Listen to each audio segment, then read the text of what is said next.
What's going on, guys and gals? Welcome to episode 56 of the Workprint's Gamescast, brought to you by theworkprint.com. As always, I'm your host, Rob, and I'm being joined by the internet's number one Northern New Jersey based producer I of video game also podcasts, double as a DoorDash driver, apparently.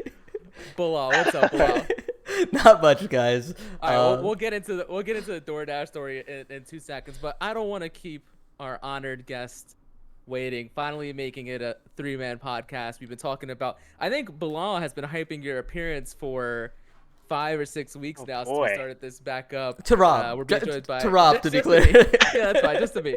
It's Race. Letdown of the century. Race, what's up, Race? How's it going, everyone? Hello, hello. I'm very happy to be here. Let Hopefully, no more honored guests and hopefully more regular. sounds good to me. When was the last time you were on for probably one of the Trivia Royale episodes? Yeah, I think so.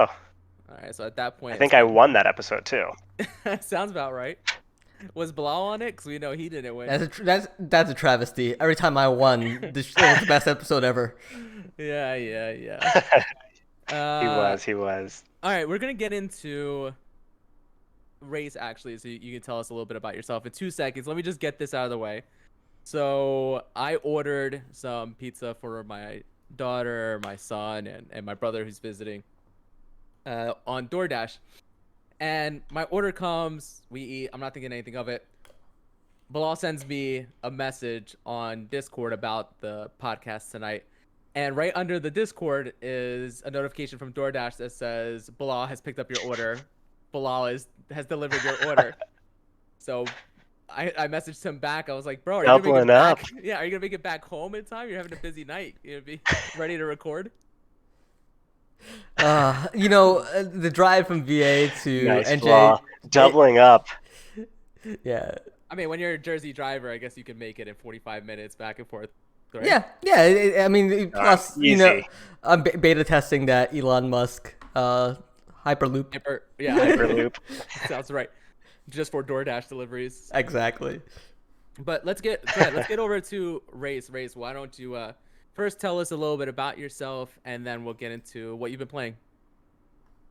Oh gosh, where do I begin? My name is Race. I am That's a good place 28 to years start. old. I am a designer here in Brooklyn, New York. We've been here for a year and a half. Love it.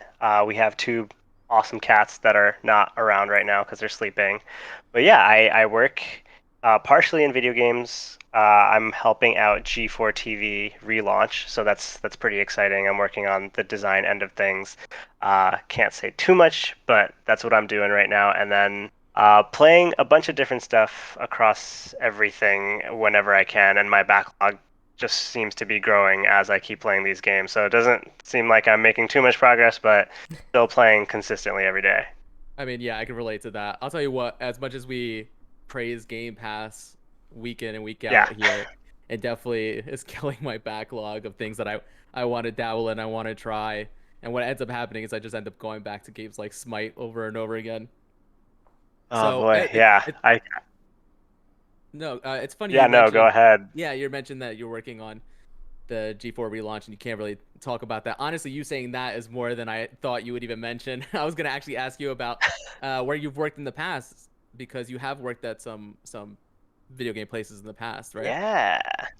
Yeah, I worked at Activision and Blizzard for 3.5 I believe, and it was quite a journey. I started at peak amazing time at Blizzard. I started the day Overwatch came out, so it was a super exciting day, and got to work on a lot of the esports side of things for Blizzard. So I worked on the Overwatch League, the Call of Duty League, and then some of the smaller things for like Heroes of the Storm and Hearthstone Championship Tour and things like that. But it was a lot of fun when I started. It was a dream job, and then obviously Blizzard and Activision has kind of taken like a snowball downhill roll, which has Yeah. been kind of interesting. So I took that opportunity to kind of bounce away and kind of transition a little bit into more product design at like startups and stuff, but trying to pick up clients here and there for gaming just because it's a lot of fun to design for, and I definitely want to get detached from it because I do miss it from the day to day, like working at Blizzard, designing around video games and things like that. So,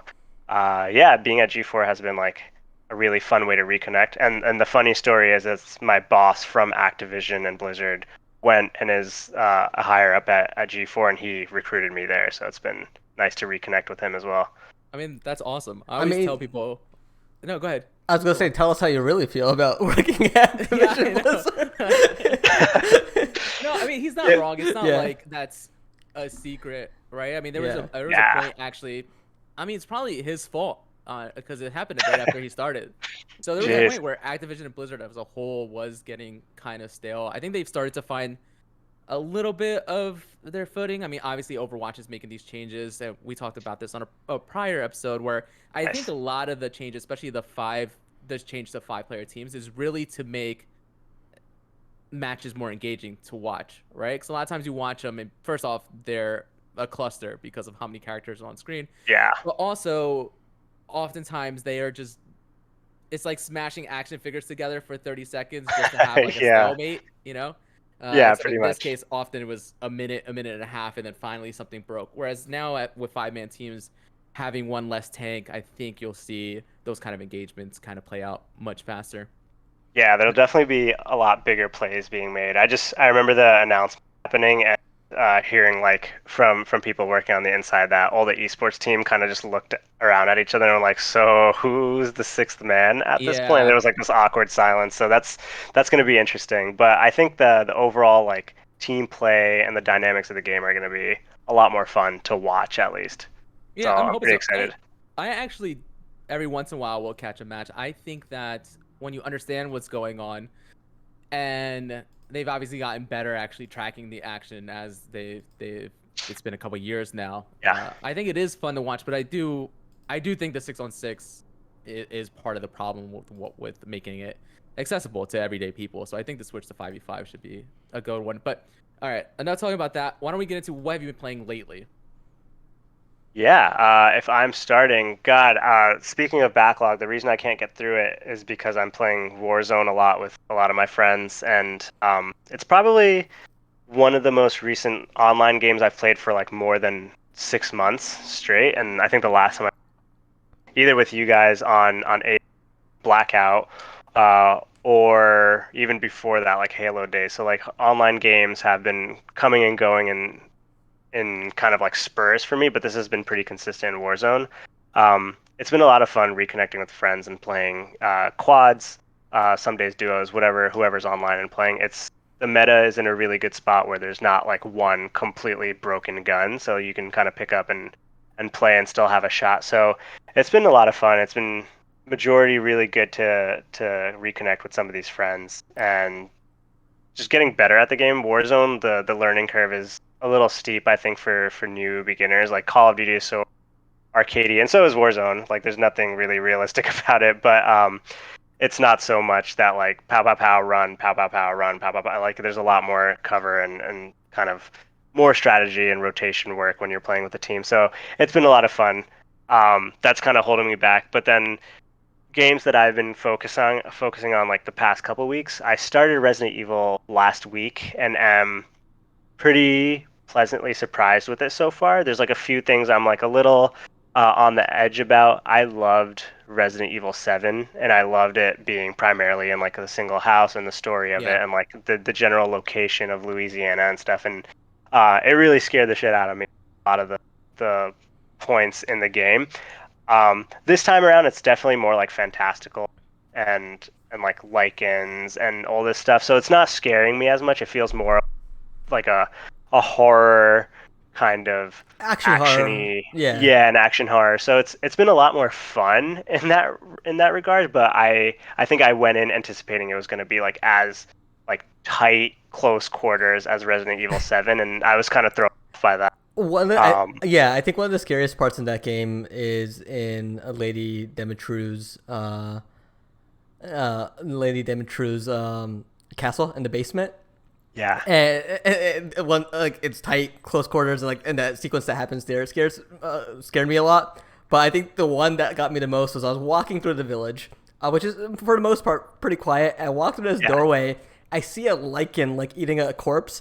I see him, and then 2 seconds later, I jump because it registered so late. It hadn't turned around. It hadn't paid me any attention, and out of Yeah. nowhere, I was just like, oh shit!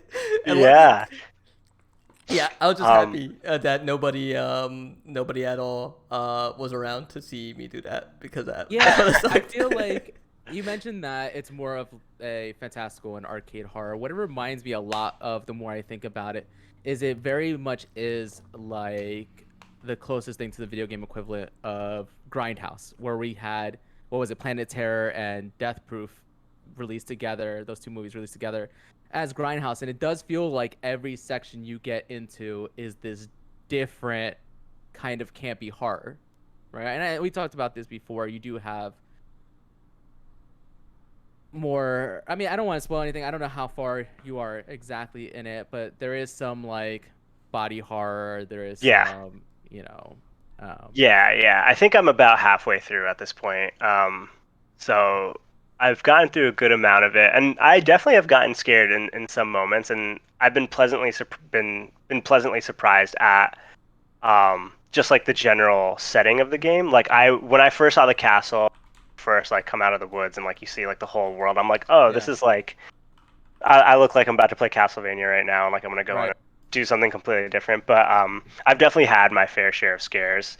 Um, but the claustrophobicness is gone in yeah, this game, agreed, agreed. uh, which is like kind of nice, but also different. So I'm having a lot of fun. I've only beaten one Resident Evil, and it was 7. So like I'm Okay. glad that I'm making my way through this one. Like I haven't beaten any of the remakes or 4, any of that stuff. And I think this gives me like the go ahead to like play those because I'm enjoying it so much. So So, so the funny thing is, the first Resident Evil, since we're on the topic, so the first yeah, Resident Evil I ever actually beat was Resident Evil 5, and that is probably the most arcadey of them and yeah, actiony of them all.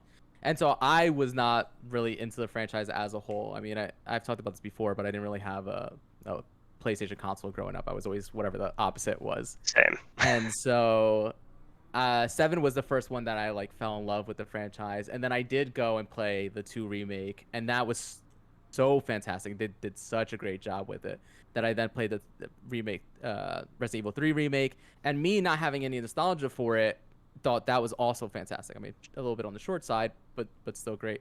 And yeah, I love 8. I think you talk about it not having that claustrophobic feeling, and not having that feeling of like being restrained, right? Yeah, Where the movement is smoother in this.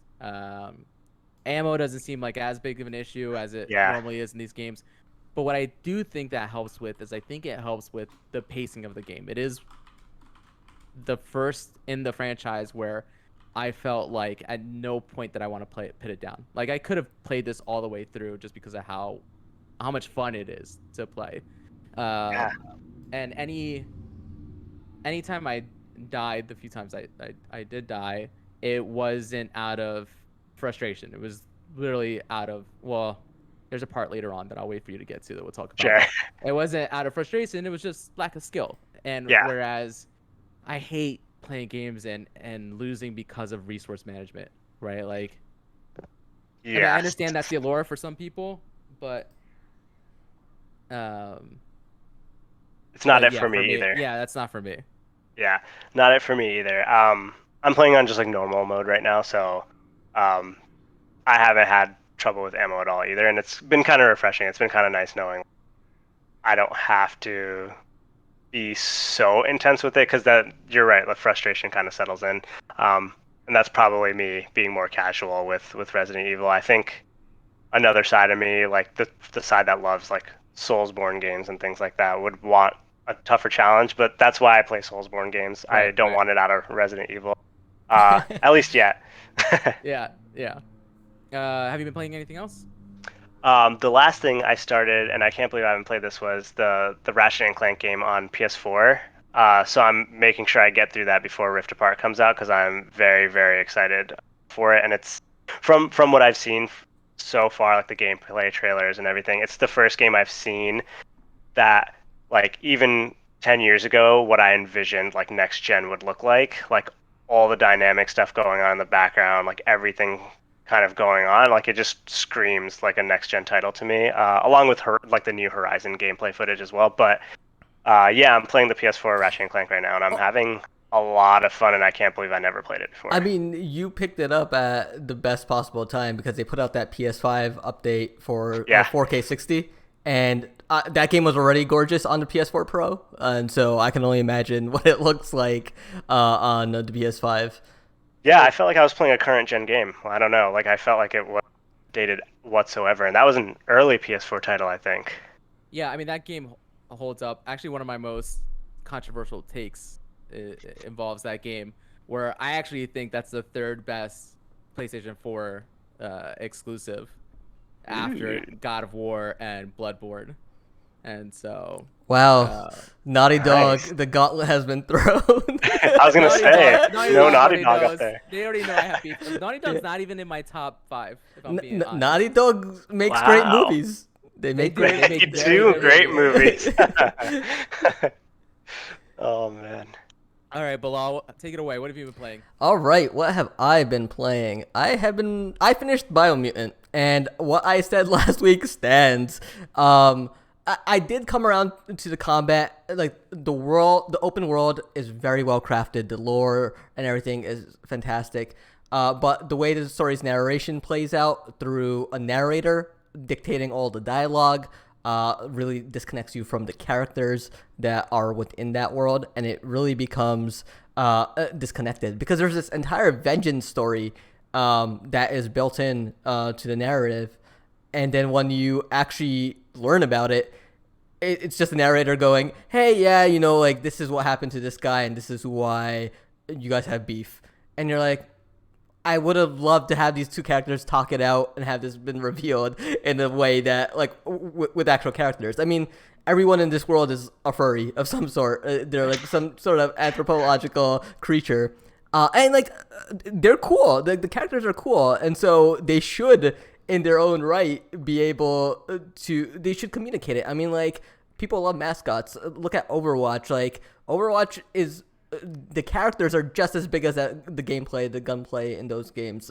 Look at Apex as well. Like, the characters sell your game, and like the fact that Biomutant didn't have characters, it was just, you could replace them with trees and nothing would change. You know?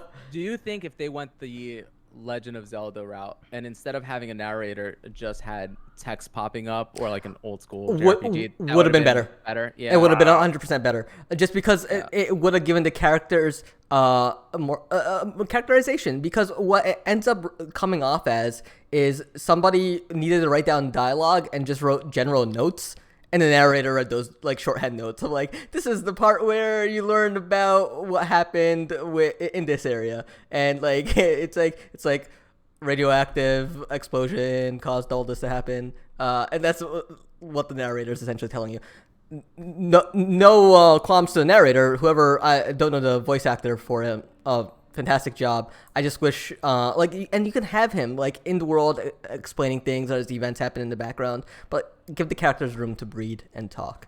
I wrapped up on it around the 9-10 hours. I streamed the last, a little bit shorter than I thought it would be. Well, I mainlined it after a certain point. I did all the tribe stuff. There's like, if you ever played Saints Row 2, I think there's like, you know how you had the gang wars and take over territories. There's things like that with the tribes, which I started because it was one of the main quest lines, and then like halfway through, I realized I could persuade people to just be like, hey, I can either kill you or you can just surrender, and all of them just surrendered. And when I got through half the tribes, they were like, well, you can either continue with this conquest or everyone will just fall in line. And I was like, okay, fall in line, because I don't want to go through these conquest steps. There's still a lot to do in that open world. Like, there's a lot of side quests. I just didn't see the point for it because I didn't feel like I was underleveled or the chase was that great. There's a lot of systems in this game with the crafting, the weapons. I just wish they all came together, or they removed some to let certain systems breathe. I wish the combat was a little bit better. I was gonna ask about that. Yeah, I found a combo that worked for me. But like even then, like I would do the combo and sometimes it just wouldn't hit when I was right next to the character. So like, I was like, I don't know if this game has iframes where like the distance actually matters. Like I kind of wish it like magnetized me to finish the combo on them, because it would just feel better. The enemies are attacking everything. Yeah, like, and I think like they can fix. They tweeted out, you know, they listen to the feedback. They're gonna try fixing things. And like if they could fix that combat, combat can feel good. I really think this is a game like people like, you know, if it's on sale or here it comes to Game Pass, definitely check it out. I don't think there's the narrator stuff with the dialogue and how the story is told can be changed without drastic revamping of the game from the ground up. Yeah, they did. Yeah. They did say the next patch is gonna address the narrator in some way, I, right? Oh, wow. I'm not sure what they got planned for that, but if they have additional dialogue options, like or ways to tell the story, that'd be great. I would check out a Biomutant 2 though. At the end of the day, like I think I fall like at a 5.5, 6 out of 10. But like if they could address all these, I would definitely check out a Biomutant 2. Yeah, I mean that's just on the strength of the world that is there, right? Yeah. And the environment. I mean, Exactly. that and the character models. I mean, I think everything that you have talked about positively is what attracted me to it in the first place. Yeah. It's just a bummer that at the end of the day, especially when it comes to the combat, that it just wasn't satisfying. I think is how you described it last time, just having no real impact, and that's just like a no-go for me. Yeah. No, I'm 100% with you on that. It's just I really wish they could have nailed each one of those parts, get it to connect a little bit better. If they did, I think this game would be a stellar game from a fairly small studio. But you know, it is what it is. I had an okay time with it at the end of the day. All right, and so tell me about this next game you've got. All right. So during my nightly ritual of laying in bed with my wife and like scrolling through TikTok, I came across an ad. It was an actual advertisement for a Song Pop Party on Apple Arcade. So you know all those musical game shows? It's just that there you choose a playlist, you jump in arena mode against 3 other people, and it chooses on like a random shuffle of someone's playlist. And then it plays a small clip, and you get 4 choices. You either choose the artist or the song. And I played it for 2 to 3 hours in bed that night, and it was so good. For me, it gets a bit tricky with like country music or rap, but when it comes to like the major hits of like the 90s, the 2000s, I don't listen to music all the time, but like even I was surprised at how well I was answering. I would love to stream this game, but I just know like we'd just get hit with a DMCA right away. Yeah. Bro, they're sending DMCA emails to people pre-warning them, even if you haven't gotten any strikes. I got an email. Oh my God. I was like nervous. I was like, wait a second. Yep. And then I went and checked my account. It's like, no. You've got no strikes, nothing claimed against you. And It's funny. Well, I saw your tweet on it, and I downloaded it, and I started playing it, and it was a lot more fun than I was anticipating, and it's really hard. Yeah, I thought I knew my hip hop pretty well, like I do, but I was like consistently coming in second to whoever these people are online listening to the same songs, and they hear it, and it kind of scores you by how quickly you recognize a song and answer.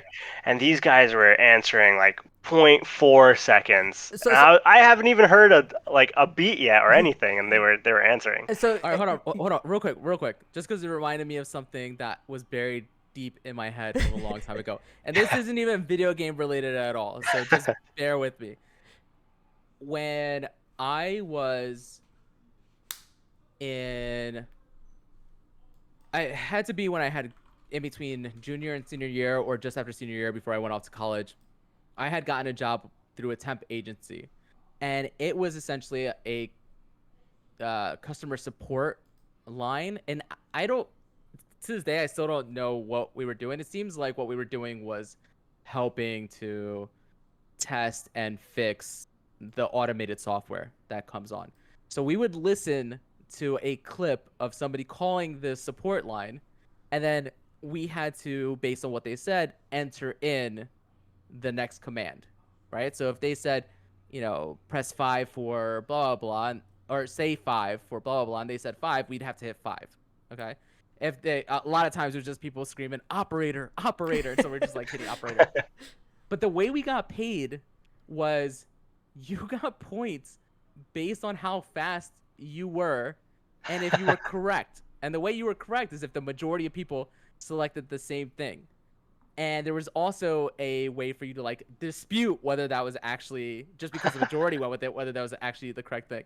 So I'm in there just logging dispute after dispute after dispute.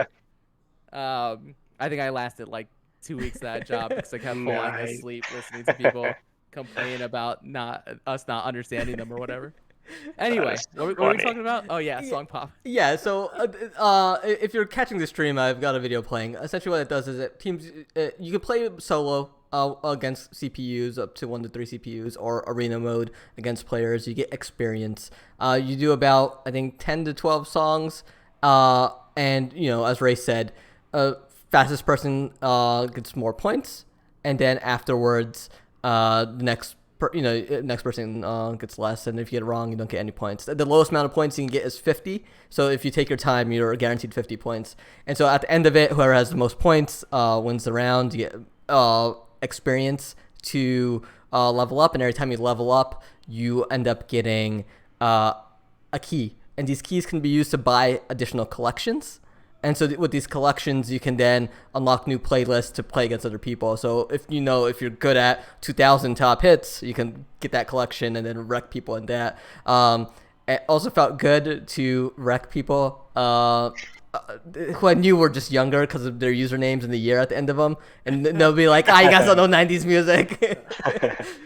Yeah, it's funny because I was going to ask if it was a lot of modern music and stuff that's playing on the radio now, because honestly, the only game I'm going to win based on just listening to a clip of it is if from 2004 to now they're just playing clips from old podcasts and I got to name like episode and which podcast it's from. That's all I ever listen to these days.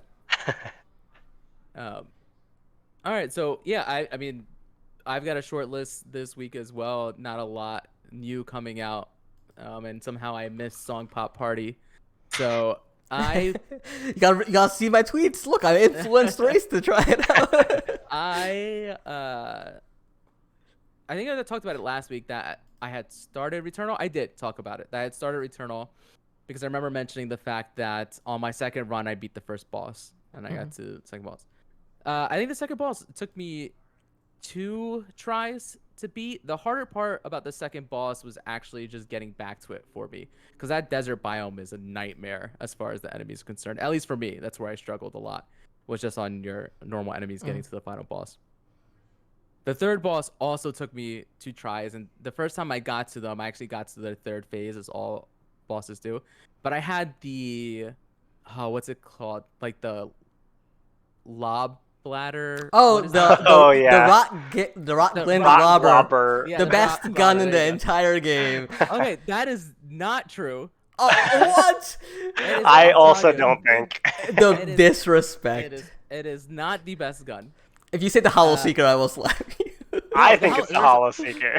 Listen, the Hollow Seeker is very good. But, the Hollow Seeker is the I think they put out stats. They said it was the most popular weapon used in the game. Gotcha. Well, everybody knows that the pros use the Tachyon carbine with leech rounds as one of the perks. Is that the gun that you shoot the pylons and then it creates like a beam or something? No, that's literally called it's like like a the regular. pylon. Okay. It's literally called like the electro pylon or something like that. Yeah. No, it's just your regular assault rifle. It's Oh, like that one. the very first ones. That's that's like playing Soldier in Mass Effect. I'm telling you, you get this with the grenade alt fire and leech rounds as one of the perks, and after the third boss, I got it on my second try for the third boss, and after that I ran through. I mean, you talked about this too. After basically running, but it wasn't even close. Like, I didn't have to use my astronaut. After that, and granted, I do think that the rest of the biomes are a bit easier because it reuses enemies, so you already know how to deal with them. Yeah. Oh, I think besides the 6th biome introduces some new ones. But like at that point, if your run is going well, you're set. You're like in a zone, yeah. And so I beat it. I want to say that. How long did your run take you, actually? So how long did my run take me? Oh, jeez. Did you do it in one sitting, or was it just like? No. I broke it up over 3 sittings actually. Wow, nice. And so, because I was playing, I mean, it's hard for me. The PlayStation 5 is in my living room, actually. So it's hard for me to just get that TV for myself Yeah. with the kids using it all the time, stuff like that. So most of my runs occurred at 12:30, 1 a.m. And so I'm only getting, an hour or two in. I did have one afternoon where people were out of the house where I got a couple hours in. But I would say, for the most part, I spent time in that first biome just kind of getting, currency and weapon proficiency, then heading to the third biome. And then from there, it was just, like I said, a straight shot. I really do think that leech rounds are kind of broken. I hope they don't change it because What did they do? you get a chance on damage to get health back. Ooh. Yes. I didn't Oh. even have that. I thought you were talking about something else. I thought No. leech rounds were Damage when over time? shoot yeah, like damage over time, like to the No. enemy. Yeah, no. So I was getting health back on damage I was doing. Oh wow. And I think I talked about this last week too, is that this game, the difficulty that's there, the fact that it is a third person action shmup, right, is tailored for my skill set when it comes to difficulty.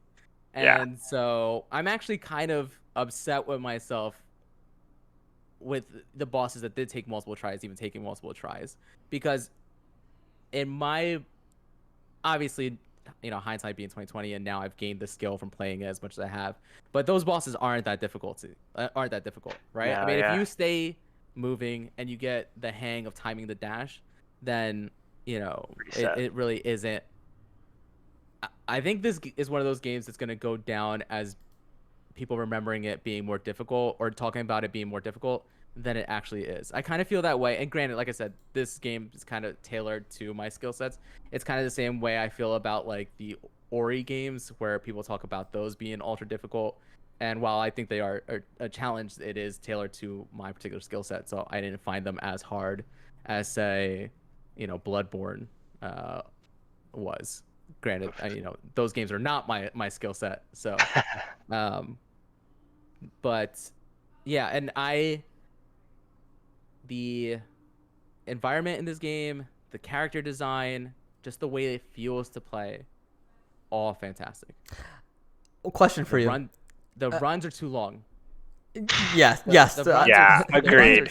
too long. It Yeah. is insane for a roguelite to take. I mean, Brutal. this final run, granted, I did a quick chunk of it in one go, or one run. This last run had to be like a 3.5, 4 hour plus run, and that's just Wow. not okay in this type of game. Yeah, Like, no. Race was there for my text messages. He was part of the Yeah. thread where I was up all night. The thread was hilarious. Yeah. Like I just saw it like progressively get crazier and crazier. He's like, "All right, I finally beat the third." He's like, "Holy shit, I'm on the okay, I'm on the fifth. Okay, I'm on the last boss." He's like, "Okay, I beat it." yeah. And Oh, the it third was boss, by the way, is the best boss. Yeah, yeah, agreed agreed. for It sure. It is awesome. is a really I good haven't boss. beaten the game yet, mostly because I forgot my controllers at my friend's house. But I fully plan on beating it when I get back. But the reason I haven't is, to your point, the runs are like if you die 2.5 hours in, you're just like, all right, I'm gonna switch to something else and like Yeah, get back to this 100%. another day.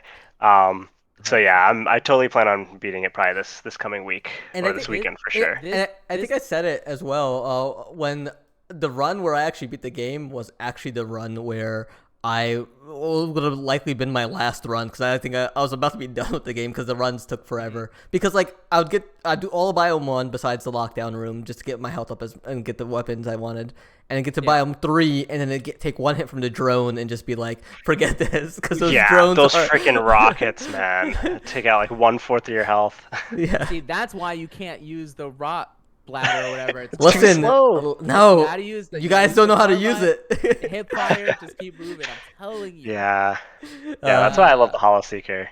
yes, the Hall Seeker destroys those things. Yeah, I got this unlock. I don't know how like the rhyme or rhythm of like the unlocks are for the guns in this game. That's the one thing. Like there's so much that I just don't know how it works in the game that Yeah. I just kind of unlock. And I unlocked like these like Dragon Ball Z esque like discs that like shoot out of the gun, and they do massive damage out of the Hollow Seeker. And Mhm. I haven't seen it like any sort of upgrade in any of my other guns.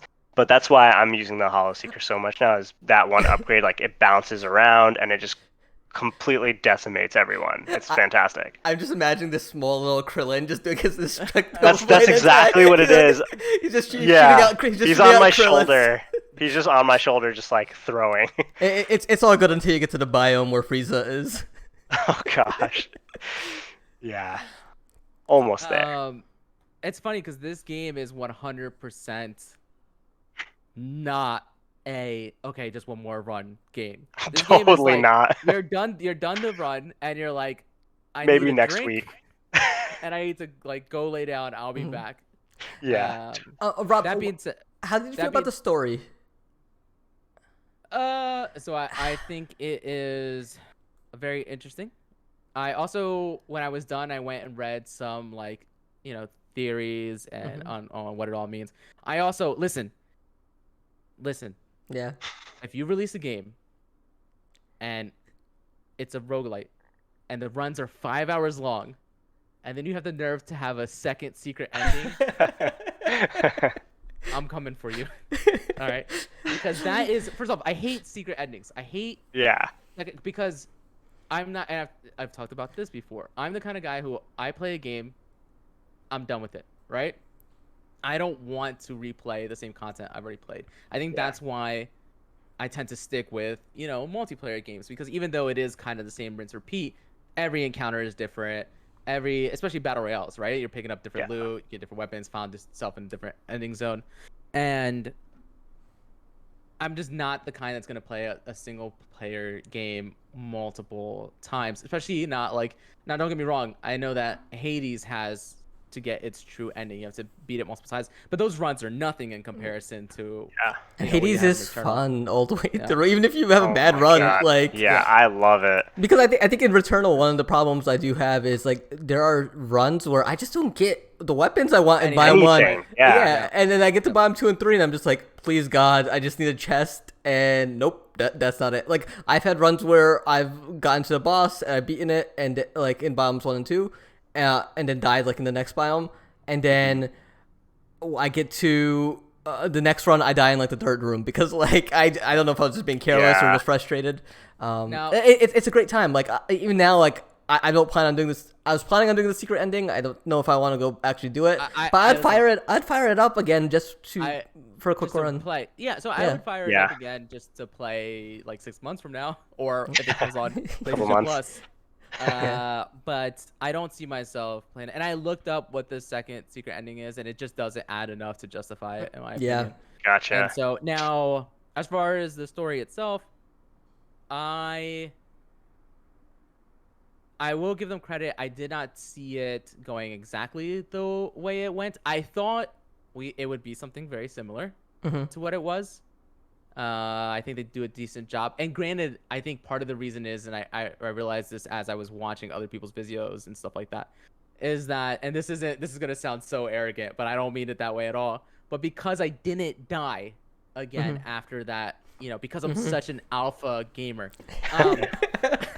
No, but because I didn't die good. after that third boss, I wasn't getting those little snippets of the story. The house, The little- yeah. yeah. The little house moments. Yeah, the house. Even when you die, you get those like kind of like flashbacks. Yeah. Yeah. Right? And as you go on in the game, you start getting more flashbacks that kind of allude to what is actually going going on. Yeah. I will say though that, without being spoilery, is that of course it did trigger me a little bit. I don't even want to. I mean, Bilal knows what I'm talking about. And so It was rough. I hope. I hope 6 months from now this gets brought up again, so we can talk about that. Yeah. I'm glad Bilal did not warn me about it, because he knows that that's the kind of thing that would trigger me. But also when I beat it, I was like, I can't believe Bilal didn't warn me about it. Oh boy, I'm excited. Yeah, I complaints aside, I think the runs being as long as they are, and there not being an ability to save in the middle of a run, I think those are huge missteps, honestly. Yeah. It maybe if you could save in the middle of it, it kind of offsets the runs being as long as they are, but because you can't, it just. One of our mutual friends, Matt, has also been playing it, and he put it down because twice he lost progress in the middle of one of his runs. Oh And so man, if that had happened to me even once, I would have been done. Put it There's down. no way. Yeah. And Actually, so yeah, well, I got lucky. I never had any crashes or runs yeah, reset. yep. Yeah, Um, same. yeah. But no, Did you mess around with the daily challenges at all? no, Yeah. no. I played a few. Uh, There were. when I found out that it doesn't actually add anything, I thought you got ether from it if you You just get completed it. ether from it, but you Oh, only get yeah, like whatever. 5 ether a day, which is like nothing. So I it's don't Yeah. know. Also, I wasn't hurting for ether because if I didn't have ether, guess what, baby? We're rolling the We're dice. rolling. Let's go. Except in the last biome. In the last Yeah. biome, I was coming up on chest, and I was like, "What level's my carbine? What perks do I have? What am I sitting on? Bye bye, chest. I don't want any of you." And I just Yeah. went to the end. there. Not to get too spoilery, but at the end of the game when you beat the final boss, you jump down Every a. time he does this, he The- gets too spoilery in my No, opinion. no, It's alright. No worries. You jump down this giant chasm, and you like Chasm? chasm, and you hit the ground at the bottom. There are people who have beat the final boss, had the parasite where you take fall damage, and forgotten to No. dash No. after beating the final boss.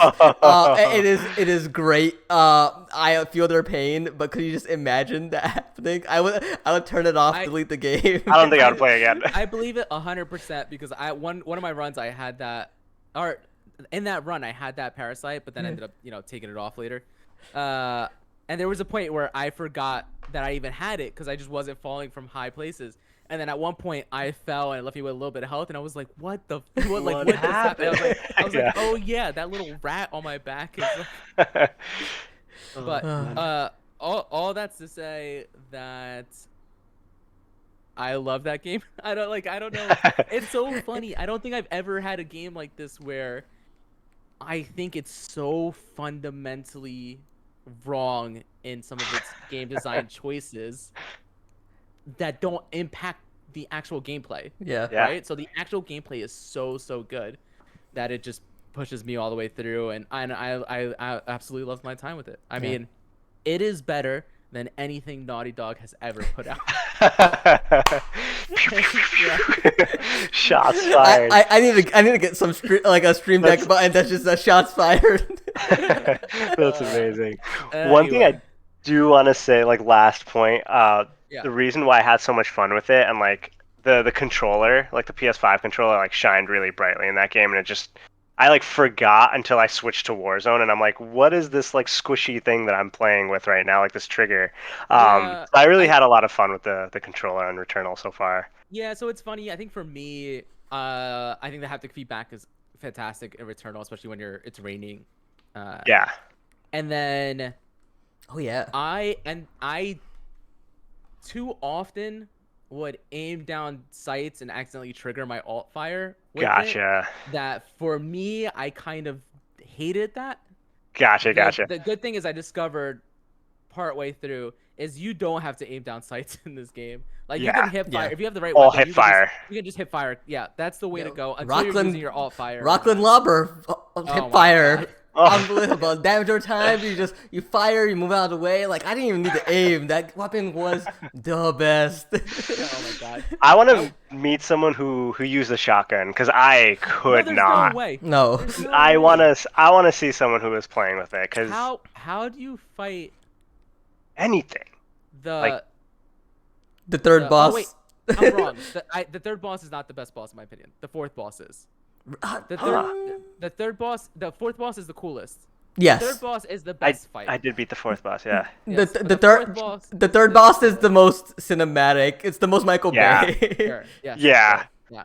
Did you feel But, no, did you feel the robbed? third boss is the most Kingdom Hearts, is what it is. Yes. Oh yes, yeah. 100%. Yeah. Oh my god. How relieved were you when you got to the end of that fifth biome, like where you collected 3 keys, you open that door, and you realize there's no boss battle? Oh no! I mean, I was a little bit confused. I thought they were gonna pull one over me. I was gonna Yeah. go into the next one and be greeted by a mini boss at least right away. Yeah. But I also, I thought it was fine. I mean, Okay. I do think it's weird. It was like jarring, but I don't know. I think it's Okay. fine.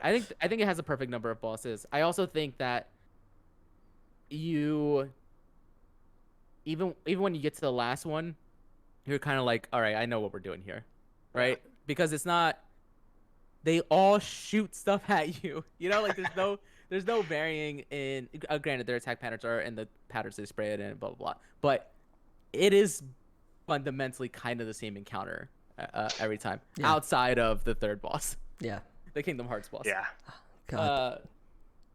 But yeah, all right. So that wraps up. What are we at right here? I'm gonna just take a quick peek and see. 49, 50. Yikes. 49 minutes. Yeah, we just had to come to the realization that our podcast is now an hour and a half long. Always. I don't have a problem with it because my favorite part is talking about what we've been playing. So, Bilal, you want to go ahead and take us into the news? The news. Let's jump over. I had random link open. Okay, here we go. You know what we've all been dreaming of for the last 2-3 years? The upgraded Nintendo Switch. Yes. Because we've been talking about this, like. It's been. I feel like it's been rumored forever. Forever. Yeah. Since the Nintendo Switch came out, there was a rumor. So Bloomberg is reporting that they've talked with a few of the manufacturing, the contacts they have there, the assemblers for this stuff, and they're saying announcement is imminent. In before E3, it seems like a lot of Nintendo partners have Switch Pro, new Nintendo Switch, Super Nintendo Switch. Not sure what the naming convention is. There's been quite a few of them going out around. But I think in the next week, within the next week, we'll likely have an announcement of what this console will be like.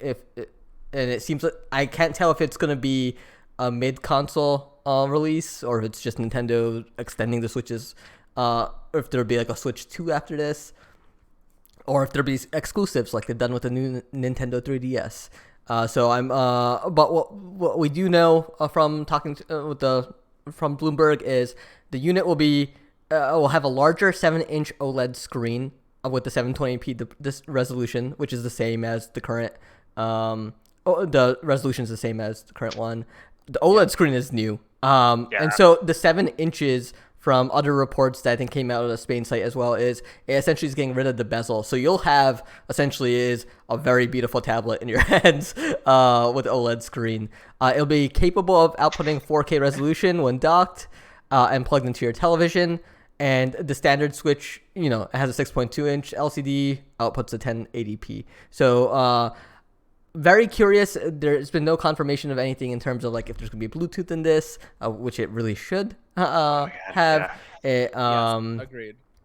I think the Spain site that reported also mentioned that the Joy-Cons will be compatible, which makes sense. They really shouldn't put out new Joy-Cons. Though I wish they would upgrade the Joy-Cons to feel more like the Split Pad Pro, just like bigger. The Split Pad Pro is so good. I would I know it's a Nintendo license. I know they did it with Ex Machina, but I would really like Rumble versions of those.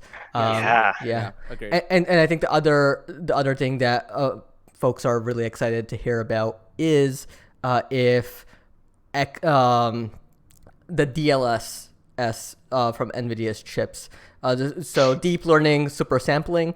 Essentially what it will do, the AI goes through, looks at the game, and upreses the graphics. It's magical. It doesn't solve everything, but it can take a low resolution game and make it look a lot better. For sure. Even with Cyberpunk, a game on PC that I played, like you could tinker it towards frames per second or resolution, and depending on how it's implemented on the Switch, it could definitely. Sorry, I just read the comments. You could definitely, upres a lot of stuff. Like, I really want a better looking Monster Hunter Rise on the Switch. I like playing Monster Hunter. I love World. Race, I know you bought a 1X just to play Monster Hunter World because I remember that. The one wasn't cutting it for you. Like, I hate to be the graphics snob, but sometimes you just need it to look a little bit better. Yeah, sometimes it matters. Totally fair. And so it's one of those things. I actually wanted to bring this up. That you mentioned is that all of us own the Switch, right? Yep. And the fact that it's going to 7 inches, in my opinion, is great. As everybody knows, every inch matters. God Waiting damn for it. it. But no, so the fact that it's still 720p isn't a problem, right? Because if iPads has taught us anything, it's really about the PPI anyway, right? So It's about the PP.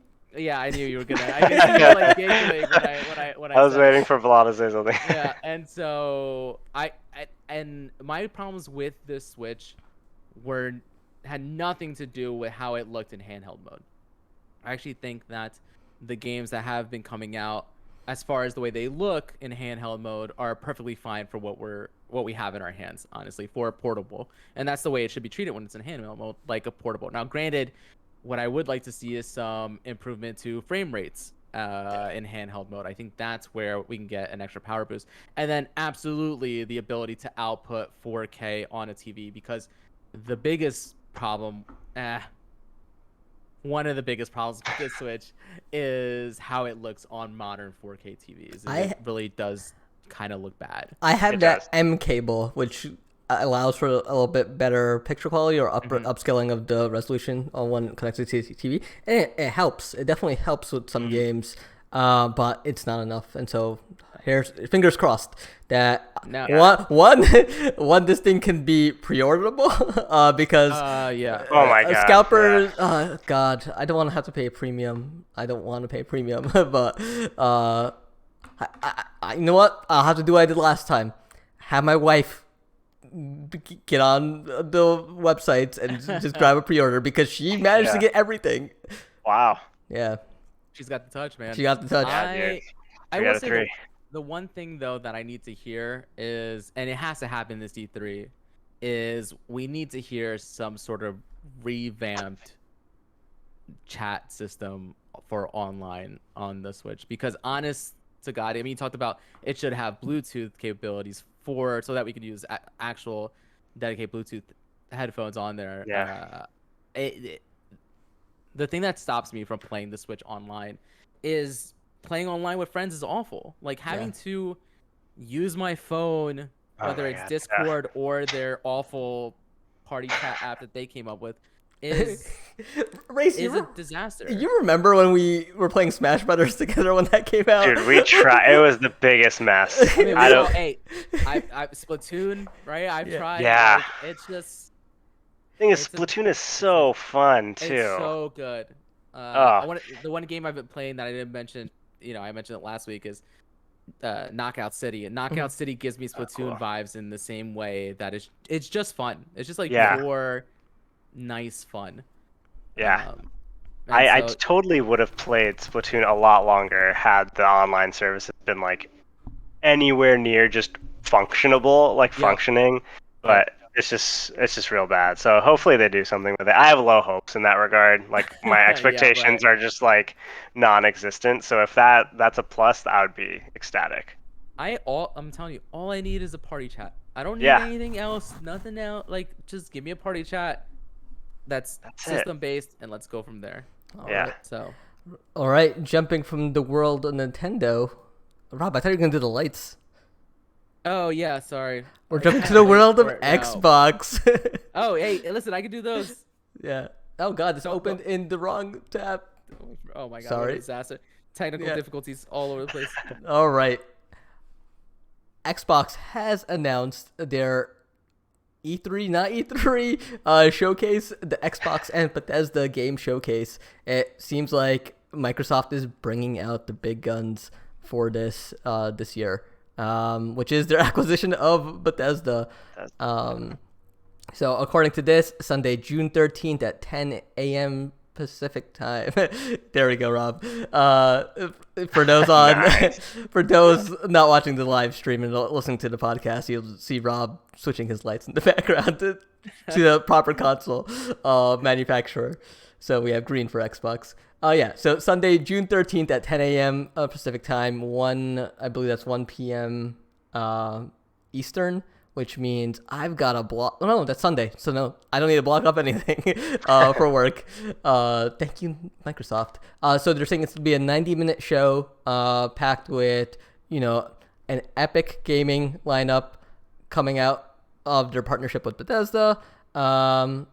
So what we do know that they have on their docket is Halo Infinite, which Yes. it has to release this November because otherwise, Has to. I My don't. God, yeah. I don't know. I don't know what happens if that doesn't.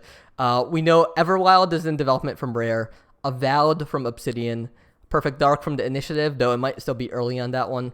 Yeah, I feel like that and a valid. I feel like it's still a little bit early for them to Yeah. necessarily show a whole bunch outside of Yeah. Teasing, maybe. maybe just mentioning in a sizzle reel,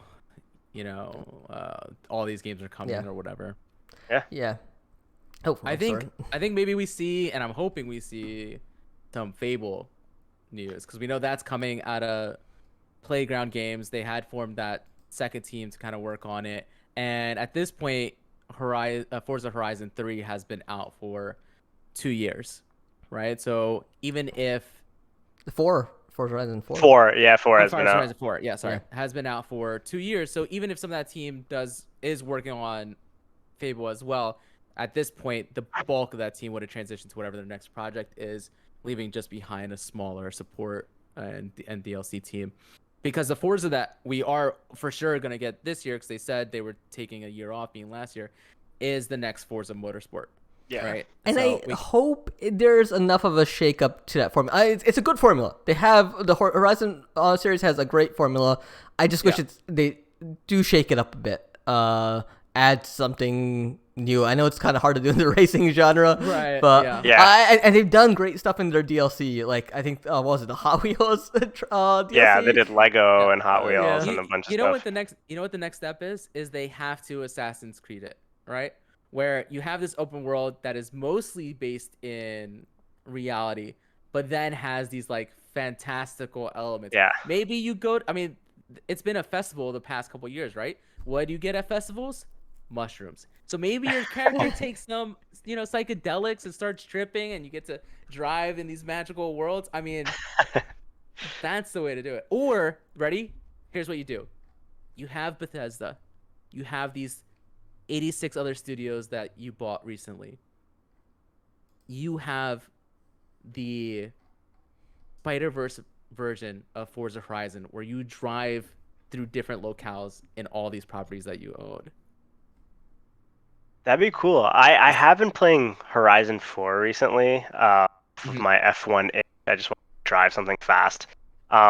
They had that brings up a really cool point. Like they had a race that was dedicated to Cyberpunk, and like that Yeah. whole entire race was completely detached from the Horizon world, and it was Yeah. so much fun. It was really cool. They gave you the actual car from Cyberpunk, and then you drive it, you race it, and it's like this whole experience. And I feel like if there's more of that, it's so much fun.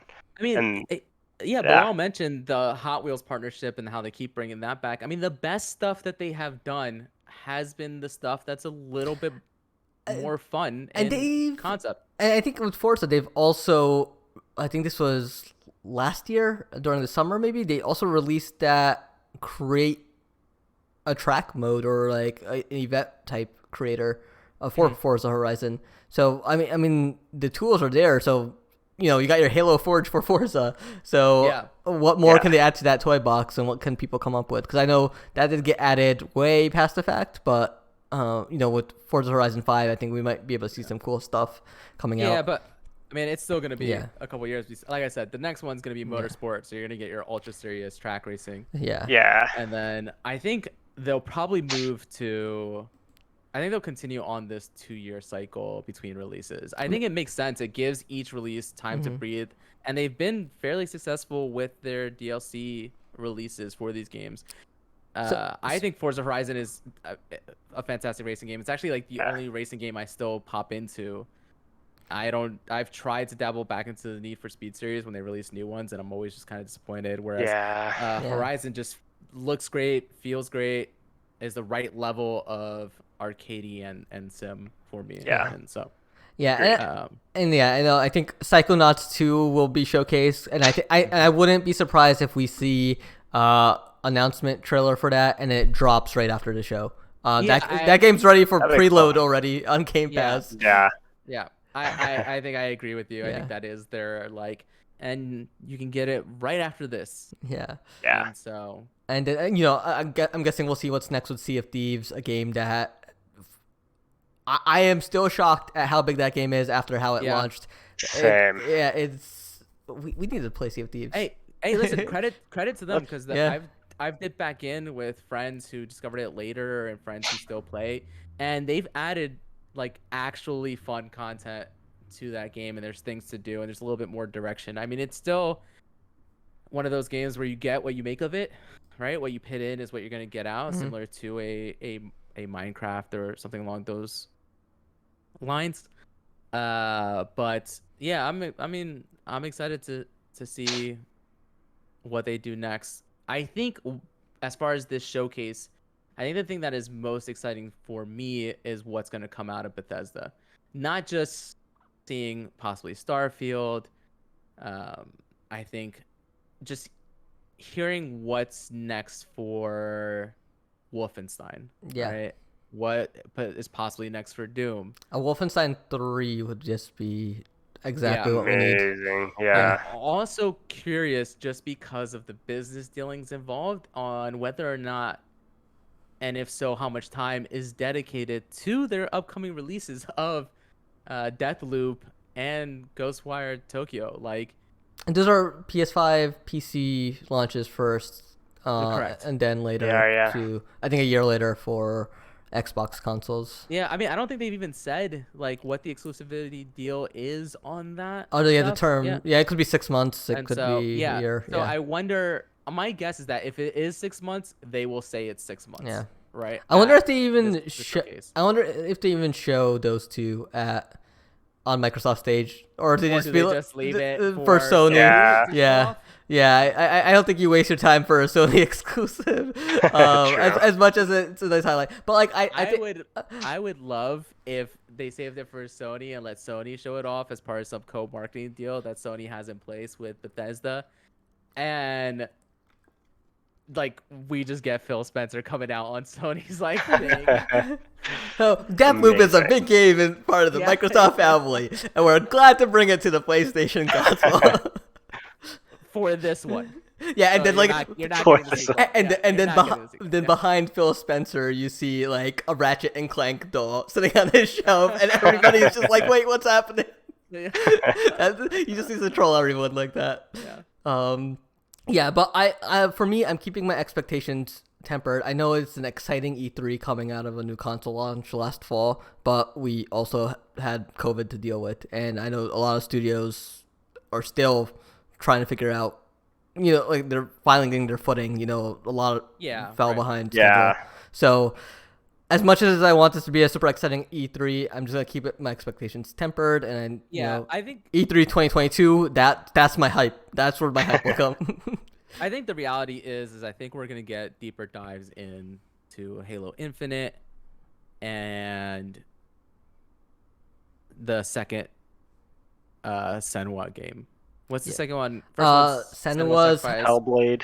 Senua Saga Hellblade 2 Yes, from Ninja Senua Theory. Saga. Yes, Yeah. I think that's what we're gonna see a big dive, and I'm excited for that. I mean, to this day, I don't think I've seen a game do better facial and motion capture than that first one. I'm sure there's some people who would say maybe a certain studio has done, very well in those regards. I still think that the first one has done it the best. And granted, a lot of that is just direction, and the focus of that game was smaller, Yeah. so the focus was actually on like the facial capture and stuff like that.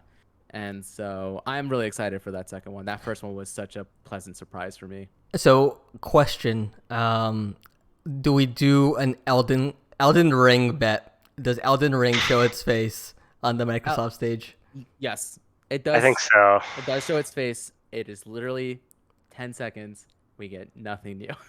Yeah. I think it's just like, we're still here, and that's it. It's just George R. Martin like, oh, I finished this script for Elden Ring, Yeah. and then like Winds of Winter is just sitting in the trash right behind him because he doesn't You know want to what? finish it. We do get Elden Ring. It's confirmed for 2022. This is my bet. It's confirmed for 2022. It's not going to release in 2022, but it is confirmed for 2022, and that's my bet. Okay. Fair bet. Do we get a car on stage or on stream? Yes. Do we? And who? It's going to be, because it is, a stream. It is going to be on a road, somewhere. Okay. And who? I mean, they have to. And who is the celebrity that will win everyone's heart? For Microsoft? It's Jack Black, isn't it? It has to be Jack Black. Oh, for Psychonauts 2? Yeah. I Psychonauts. actually wouldn't be surprised if we see The Rock come out because he has done so much cross promotion with Microsoft lately with that Zoa Energy that they had been doing. Oh yeah, So with the and he Xbox was- refrigerators. Yes, exactly. Yeah. And he was talking a lot about how he came out and unveiled that first one, right? Like helped unveil that first one. So he has some history there. I would not be surprised. I also wouldn't be surprised if we saw The Rock at Nintendo's conference and we saw The Rock at PlayStation's conference because he's at everything Everywhere. he gets his hands on. Yeah. He's there doing Just Dance as part of Ubisoft. Yeah. Oh no. All right, let's move on to the next story here. Let's see. Who loves Pokemon? Can I get a yellow in here? Like Pikachu yellow? This is the closest I can get. All right. The Pokemon series is getting a remake? Remaster? Oh yeah, remake of the yeah. Nintendo 3 the Nintendo DS Pokemon Diamond and Pearl, dubbed Pokemon Brilliant Diamond and Shining Pearl. I don't think I played these generations, but I do enjoy the Pokemon from their generation in Pokemon Go quite a bit. So these released in, don't tell me. I mean, tell me after I guess. But these released in 2005. I gotta 2006? pull up the Because the reason I guess that is because I do remember playing these, and I think this is when I was in college and I had just became friends with one of my buddies, and we had grabbed them around that time. You're very 06, close. 06 in Japan and Okay. 07 in North America, so Australia, and Europe. it would have been Yeah. while I was still in the dorms, right? Yes. Yeah. So that makes sense. Yeah. So they're releasing November 19th on the Switch, and then we have Pokemon Legends Arceus, which is releasing on January 28th. We already have a 2022 title from Nintendo. It's a standalone game. It's apparently open world and taking the entire franchise in a new, entirely new structure, radical direction. So excited to see what Nintendo actually does with Pokemon in an open world setting, because I think we've all been dreaming of it. Just give it to us, Nintendo. Just give it to us. Yeah, I just mean, hope And do it right.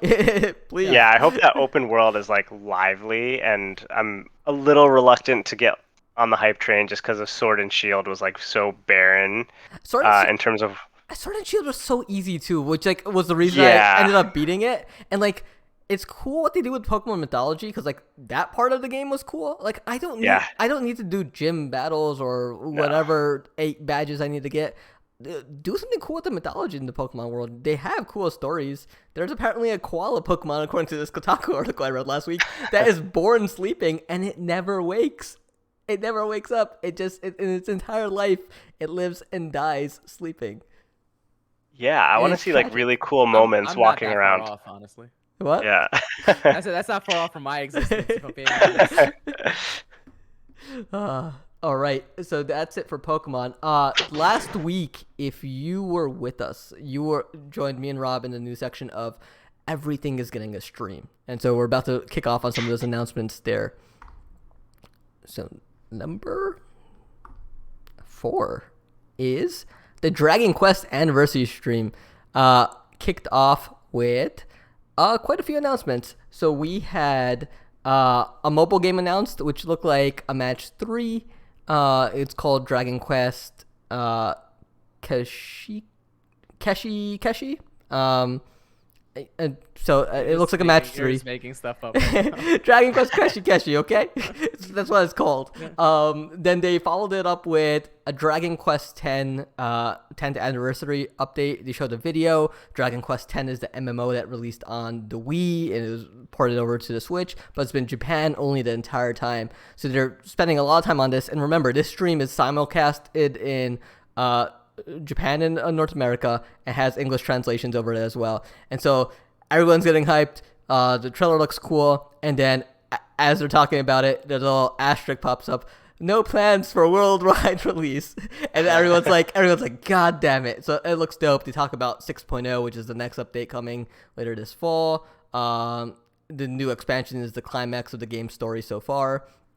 And then they go into their next update. It's like it's Dragon Quest, it's Chibi, and then it's revealed that it's Dragon Quest X offline edition. So for everybody that did not get a chance to, or didn't want to spend time in an MMO, you'll get a traditional Dragon Quest on the Switch, coming in the not too long future.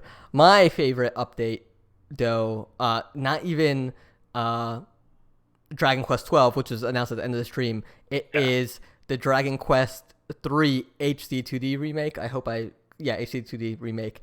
So if you played Octopath Traveler, I forgot the original one. You'll know that HD 2D style that is used by Square Enix in their RPGs. This looks phenomenal. The game looks absolutely gorgeous. The art, I think it lends itself better. The world's vibrant. It looks great, and like even like the battle animations come to life. Like just the perspective, the way that Dragon Quest and monsters look in the world. I am pumped. And so that is going to have a worldwide release later this year. So excited to see that later this year. No date yet. Or platforms, but I'm excited to see where exactly that ends up. And then we also had Dragon Quest Treasures, which is now a 3D puzzle platformer starring Eric and his sister Mia from Dragon Quest XI. Same thing, worldwide release, no date. And then Dragon Quest 12, which was a logo reveal. They're calling it the Dragon Quest for adults. They're going into radical, big changes for the series. I think they might be adjusting the traditional combat battle system of like, choose attack or magic and, like the turn-based style. No platforms or release date, but again, they mentioned worldwide release for Dragon Quest 12. So, Race, are you a Dragon Quest fan? So I actually am in the middle of Act 2 of Dragon Quest XI, and I'm playing on the Switch, and this is my first game, and I am like severely pleasantly surprised, and it is so fun in depth than I had ever imagined. I had like a JRPG itch, and I just decided to pick it up, and now I'm consistently like chunking out of it, and it's been a lot of fun. So these announcements have been super exciting for me, especially the HD 2D remake. I liked Octopath Traveler. I didn't get anywhere close to beating it, but I really enjoyed playing it. So I think with Dragon Quest storytelling, which I've really enjoyed through a lot, I'm gonna look forward to this for sure. Yeah, so I don't know, man. These announcements. No. The thing is, these announcements get me excited of the thought of playing Dragon Quest. I know that one came to Game Pass recently, and I keep thinking about installing it. But then just knowing just how many hours It's a long going game. It is It's long. so that's kind of my problem. I Actually, told my boss, he finished Act 2 of that game. I was like, you can finish Act 2 and just call it quits. Like the third act requires grinding. In order to get, Yeah. but like you could be happy. Like I'll be like, just read the ending for Act 3. Yeah. What happens in Act 3 because it is a very long game. No, I'm with you. Yeah, go ahead. No, I'm with you. Like long games, like Valhalla, Mm. I could never be like. There's just no chance of me putting in that many hours, no matter how much I love the Yeah. game. But I think Dragon Quest does a good job of like sucking you back in when you want like an RPG itch, and like I love that when you turn on the game, they have the loading screen, which is essentially like this is what happened last, and it like kind of catches you up to speed, so I don't like jump back into the world. I'm like, I don't know where I am. I don't know what I'm doing. So even though I play like one, I put in like 3-4 hours in a week, and it feels really good. And one day I'll beat it. And I think this is going to be one of those like 100+ hour games that I actually beat, which will Yeah. probably be a first, honestly. Yeah, so my problem is, I mean, you mentioned like Valhalla, and the one saving grace in games like that is that at some point I could just go, all right, I'm just gonna mainline this. Mainline it, Right? yeah. If I have the difficulty set a certain way, I can just go ahead and mainline this. And you just can't do that with these Yeah. JRPGs. Like I've got, 6 hours sitting on Persona 5 that I keep wanting to go back to, and I'm just barely out of the first You got it. Castle, yeah. Kingdom or whatever. So I'm with you guys. There's times where I just yeah, want like a 15-hour RPG. yeah. Just give me the short tail. Like this guy needs to Yeah. go get wood in the You know, forest. you know what I loved? I loved the Outer Worlds, right? Because it gave me a Western RPG that I could beat in 25 hours or whatever. Yeah. Like give me more of that. But Um, I'll say this with Dragon Quest 11, the thing that clicked with me so well is a lot of the RPGs nowadays, especially the JRPGs, they are the systems in them are so convoluted. Sometimes I just want to hit attack, hit magic, and then like a limit break Yeah. of some sort. Yeah. Like the Xenoblade games, people rave about them. I've tried Oh my them. god. I drop those games so quick because like it's just not for me. I like that traditional. I don't need it to be 80 hours Yeah. like Dragon Quest, I but like I got 60 hours into Xenoblade, and even after I was done, I couldn't do it anymore yeah, because they just 60 hours. Could you believe 60 hours into the game, there were still tutorial screens yeah. popping up onto my feed, and I was like, yeah. "That's it. I can't do this anymore." And so, yeah, Yeah. I'm with I you. mean, I can't believe I'm going to say this, but like, make them episodic. Do the Final Fantasy VII Yeah. remake route. Like at least, Honestly, at 100%. least like I could sit down and do that, and then by the time the next one's out, I'm ready for that chunk again. yeah, Because Integrate. yeah, no, thank you. Even like Persona 4 Golden, which is on my top 10 of all time favorite games list, right? Which is insane. It's definitely the only JRPG that holds that spot. Uh, Actually, there might be some discussion for Skies of Arcadia, but I was much younger and had a lot more time. But even that game took me a year of playing here and there on the Vita to finally beat, right? So, yeah. all right, let's listen. Let's go ahead. Let's get past this. Let's go ahead and get into the next news story. And Bilal, while you bring it up, I'm gonna run this down because Yeah, this one it get is yeah, quite a and bit. we just have to kind of pump through it. Yeah. So, you talked about where we are fully in the live stream. For We whatever are in reason, pre E3 era. yes, Like yes, this is pre E3. Yeah, We're getting for sure. we're getting some major announcements. Like last week was yeah. a lot. So Yeah. go through this one, Rob. And so I'm gonna go through this one as fast as we can. So this was everything shown at the Sonic 30th anniversary stream. So there was a couple announcements about crossovers, not new titles, but actually Sonic appearing in other games. So we got the Olympic Games Tokyo 2020, which is coming out, even though those Olympics probably not gonna happen at this point. The game is coming, and there is a absolutely horrendous Sonic skin. It's basically like if you told a competitor in the Olympics that they could wear a furry outfit, and that's what it looks like. You remember 110%. you remember the Sonic movie before they redesigned Sonic? Like Oh, that, yeah. It is that's kinda what like it's at. But like it's funny because like that game also has like an astronaut suit, so like they're going there with it. Yeah. Which is cool. I'm always for that kind of silly stuff. Like I joke Yeah. about this game being horrendous, but like honestly, in a game like that, the uglier the better. Let's get Yeah. it. 2 Point Hospital is getting a Sonic skin and cosmetic on July 30th. And then we have Lost Judgment, which is going to have Sonic the Fighters playable in Sega arcades in the game. Now, this isn't unusual because they're in the Yakuza series and in I believe in the last one as well. You can correct me if I'm wrong.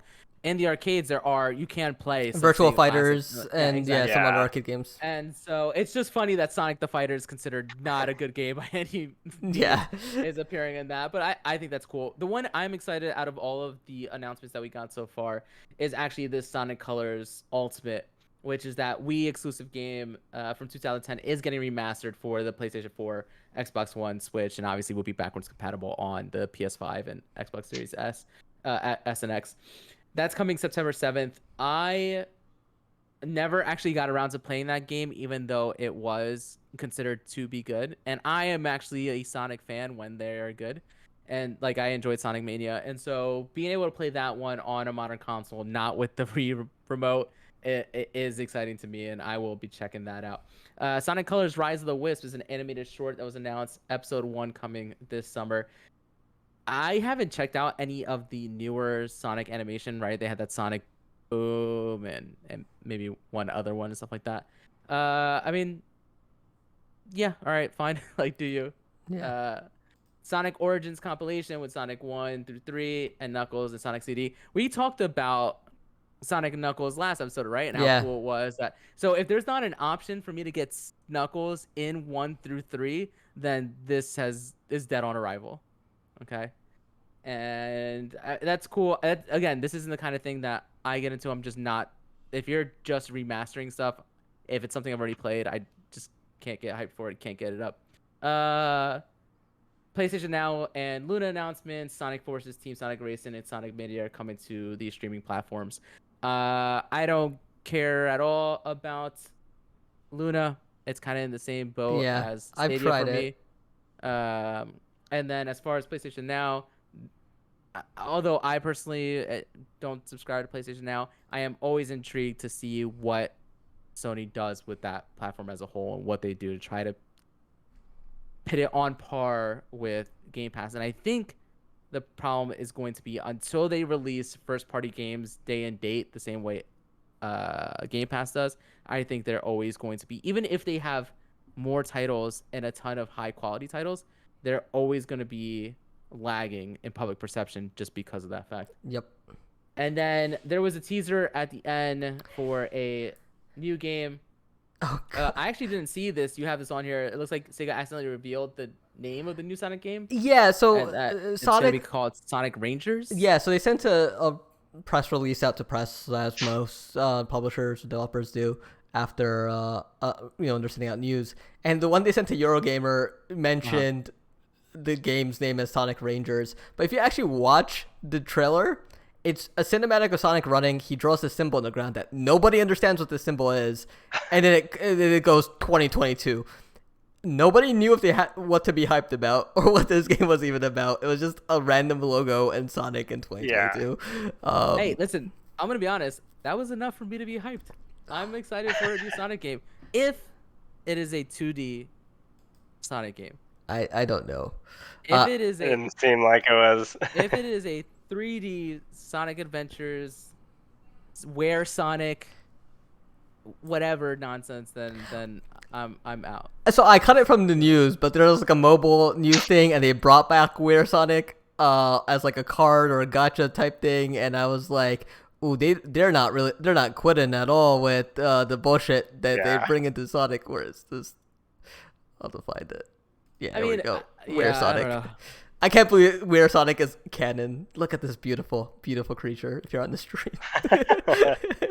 Here's the reality. I'm looking at this right now. I'm peeking. If you see me looking down, it's because I'm looking at the phone, looking at the screen, and I really don't think that's a bad character design. It's just a terrible concept game and execution. But the design is cool. It's one of those things where it's like, if I saw this as like fan art, I'd be like, oh, that's pretty well done fan art, you know? Yeah. The fact that it is official canon and actually part of a mainstream like franchise, a mainstream entry in the franchise, is absolutely ridiculous. I'm just gonna go ahead and roll into the next story. Did you watch? Did either of you guys catch any of these next two streams? So I any caught of these them. streams actually. I Okay. caught them. What about you, Race? Did you see any of the Dying Light 2 gameplay?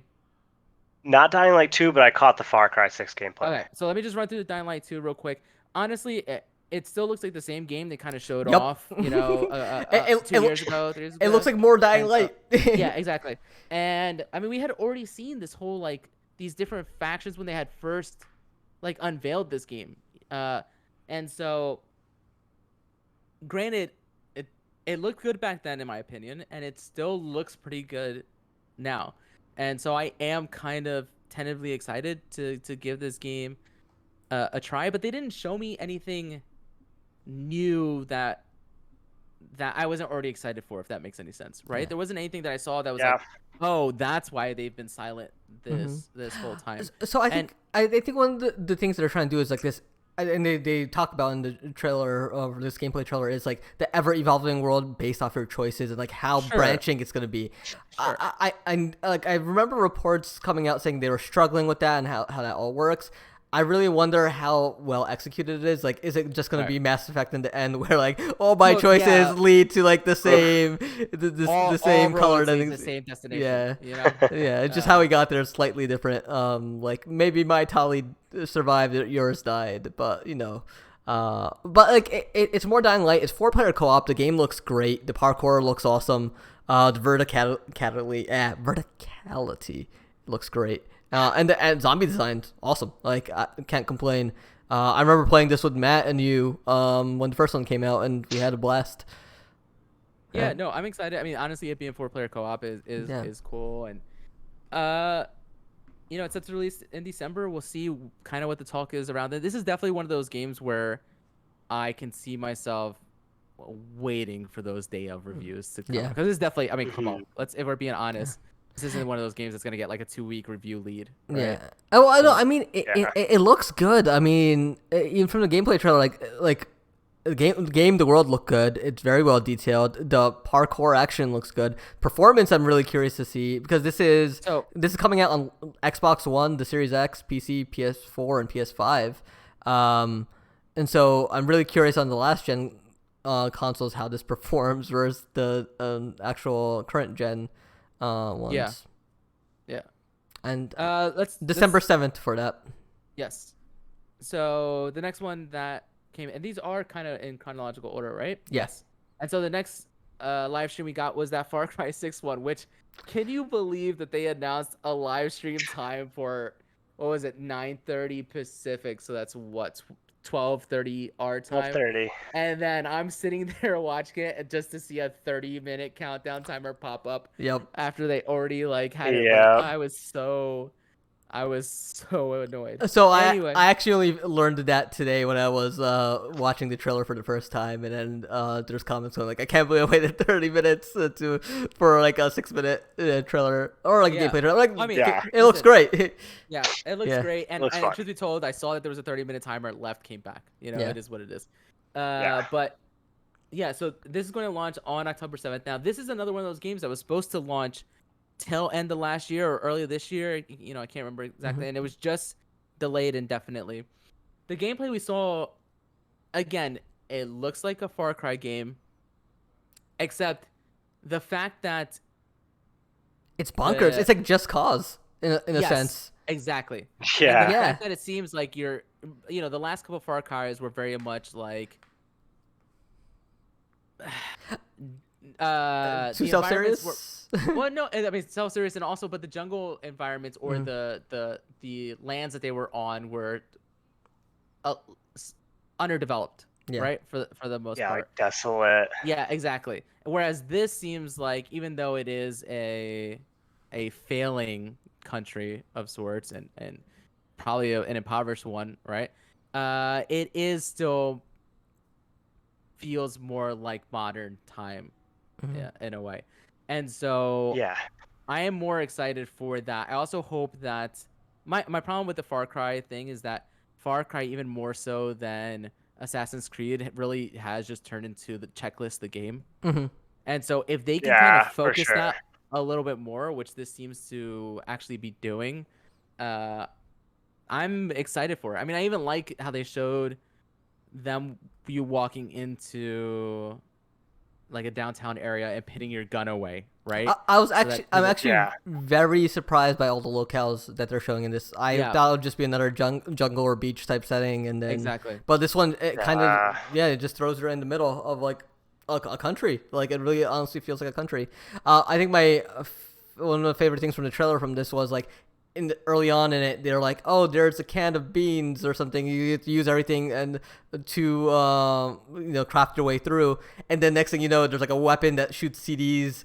And Like playing the it's Macarena. it's playing the Yeah. Macarena. Yeah. It's like a buzzsaw, and I was just like, "This is great." And there's like the rockets firing off the back. I was just like, "I'm like, what is There this it is, game?" yeah.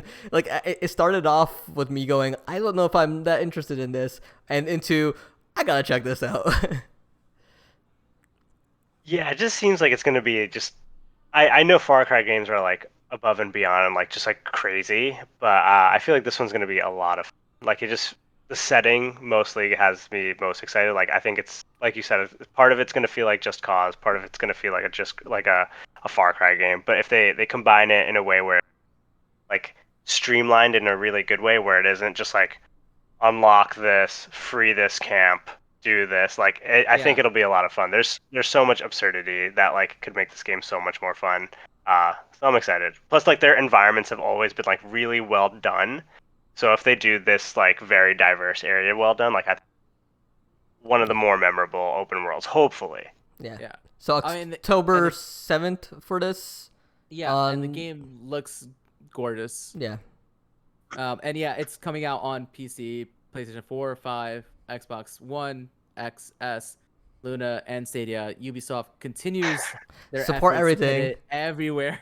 Hey, Goodness. props to them for Yeah, doing yeah. God's good work. Morning, Hey, yeah. hey, and it's not that much more work, especially when it doesn't seem to be when it comes to stuff like Luna and Stadia, right? That was kind of the talk, that it wasn't Yeah. that much more work for developers. I mean, why not? You know, if that's just another revenue stream, I respect the hustle. Yeah.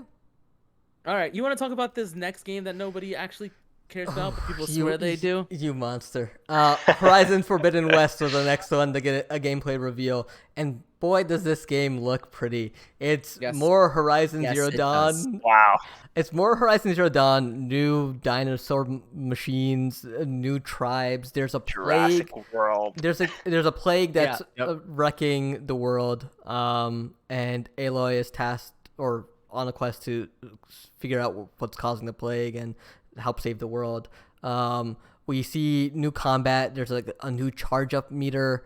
There's new features like a grappling hook, which allows her to zoom into places. And it seems like it could be used on almost anything, which is kind of neat. Yeah. Swimming underwater, and the underwater sequences look fantastic as well. I think there's like a crocodile machine she's floating through during that gameplay trailer. There's a glider, because everything is Breath of the Wild now. And Yep. thank God there's a glider. And the next thing, climbing. Because when this game came out alongside Breath of the Wild, I was so frustrated that I couldn't climb anything, not even this little ledge in Horizon Zero Dawn. So I'm glad like Forbidden West is like showing everything that's there. There's some new weapons. It's a fantastic gameplay trailer. No date given yet on this though. Yes, they added a glider, but you still can't climb everything. Well, In you have fact- to, you have to In fact, the highlight. climbing. Yeah. Hold on. The thing they talked about was that you now have to like use her dolphin echolocation or whatever it is that she has. Which is it's got to be part of the tech, right? What's the thing that she like has on the side of her head? Do you I remember the forget. thing's called? I forget what it's Yeah, called. anyway. Yeah. Focus. Focus. Yeah, right. Yeah. And so she uses that and it highlights where she can climb. But it's still the exact same type of handholds that were in the first one. They're just not immersion breaking now because they're not just obviously the handholds. Like, you know, it's one of the things that we excuse in video games all the time. It's just a video game thing. Uncharted does it. The Horizon, the first one, had it where it was yellow paint, which is, you know, And it does it Resident- here as well. Evil, Yeah. Resident Evil has the yellow paint on all Yeah. the boxes you can bring. Yeah. And Yeah. so Little it's just something that boxes. it's just something that we forgive. I just think it's silly. To have to that- focus to climb. Yeah, to have to just so I that, agree with you. just so that it doesn't show on their beautiful, admittedly beautiful Yeah. environment and stuff like that. And don't get me wrong, everything I saw in this looked great. I'm gonna play it because as much as I downplay the first one, I still enjoyed the first one. You know, I just don't think it's as good as you think it is. And so, but no, I think it looks great. I think it's absolutely beautiful. Did you guys see the kind of talk and drama regarding her appearance in this that has come Yeah. out on like social media? Oh Have you seen my this? God. No, I have not. Yeah, it's Oh absurd. my god! So, the keyboard warriors out there are talking about how Sony first parties, for whatever reason, have to make all their female characters more masculine now and not feminine, which also is kind of ridiculous considering that, you know, and obviously they say this because of The Last of Us Part 2, but like Ellie and Dina were still super feminine, right? So Yeah. it's not like, you know, Yeah. When you're doing and- that much climbing to survive, like you're gonna be jacked. I don't care. Like when was the she's la- not You even, should've- she's not even that. She isn't So, jacked. Yeah. I will say She's toned. I will say though that as far as Horizon Forbidden West and the Aloy model that they're using now, that I did notice that it looked different and it was jarring to me. But just because it looked different. Yeah. It wasn't because like she's there's thicker now, or that like that's not where my mind met. My mind just went, oh, there's something a little bit different yeah. about her face, and Yeah. so I think the way they're lighting her, I think they said it's like hero lighting or something on her, where she's a bit there's random light that comes out of nowhere to shine up her face, which makes sense. But yeah, Also, no, I mean, it's outrageous. Like, come on, guys. yeah, she's not gonna sleep with you, bro. Like, who Yeah. cares? It's ridiculous. You should see the mock-up that they put in comparison. It's bad. There's Uh, this funny tweet by Avalie May. She was like, "Yeah, because the first Aloy should be taking down like a mechanical saber and alligators and making sure that her foundation is right. Like, Yeah, come right, on. Like, exactly. what are you guys doing? Like, it's ridiculous." No, it's nuts. Especially like not for nothing, but you're staring at the back of her red hair for most of the game anyway. Like I don't get it. And at the end of the day, it's one of those things where, yeah, like I admittedly she looked different to me, and some it's funny because some angles she looked the same, and other angles, so it could just be the lighting or whatever. But at the end of the day, it's not my creation. I have no agency over the character design at all, right? Like Yeah. if Gorilla wants to make changes to her design, then let them make changes. Uh, and they wouldn't be the first studio to make tweaks to character designs anyway. I mean, not for nothing, but Nathan Drake does not look the same across the 4 games. Not at all. Yeah. And so, and I mean, we're talking about Resident Evil. Granted, the explanation in that is all the steroids he's been doing, but Chris Redfield looks Chris nothing like he Redfield, does in yeah. any of the other ones. Oh, And Chris Redfield. You so roided I up don't know. bastard. That's all a lot of nights. Listen, I am admittedly excited, and I hope that I love Horizon Forbidden West as much as Bilal likes Horizon Zero Dawn. And hey, listen, and I enjoyed the story in the first one, and I'm all in on that sci-fi, Yeah. prehistoric vibe they have going on. I'm with you on that. All right, Uh, I think these next couple we can go by quickly on. Yeah. Yep. So let's. Oh, wrong browser. Give me a second here. As this Bilal, Horizon one of video these plays. days, you're playing with fire. You're gonna open like the real wrong browser. Hey, I'm pressing pre-programmed buttons. And what kind of man do you think I take Okay. me for? Do you not see this crib behind me? All right, this one's cool. This one is cool. Yes. Yeah. So the Last of Us fans know that HBO has picked up the show as a series with Pedro Pascal and Bella Ramsey of Game of Thrones playing Joel and Ellie. One additional casting update was the voice actress for Marlene, the leader of the Fireflies, Meryl Dandridge. She's reprising her role as Marlene in the show. So it's the first time we actually see a voice actor playing their actual character in a live action version of a game.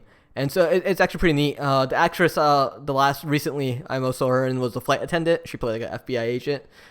Great actress. So I got no complaints. I'm actually really excited to have her, character portrayed exactly as she wants to. Bringing that over 1-to-1.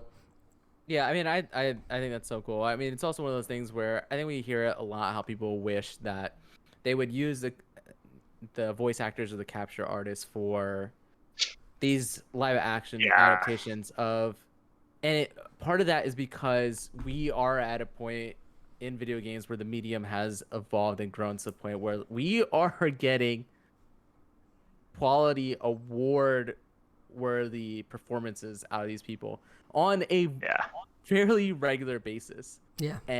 And they deserve the recognition beyond. I mean, the truth be told, they deserve the recognition solely based on the work they're doing in these video games. And unfortunately, they're just not getting it the way that TV and movie actors are.